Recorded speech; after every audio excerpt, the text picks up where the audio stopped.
All right, these morels that we're finding today require a little bit bigger knife than normal because the morels are so big. So go ahead and have at it here.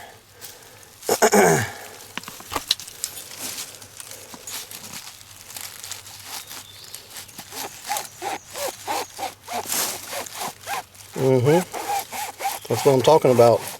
Takes a chainsaw.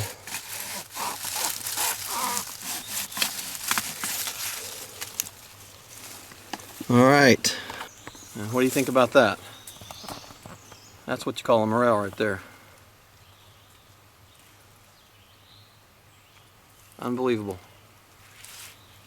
Pretty nice, huh? Take a photo of that. Okay. Looks good, sunlight and everything. Smile, you're gonna be on Facebook.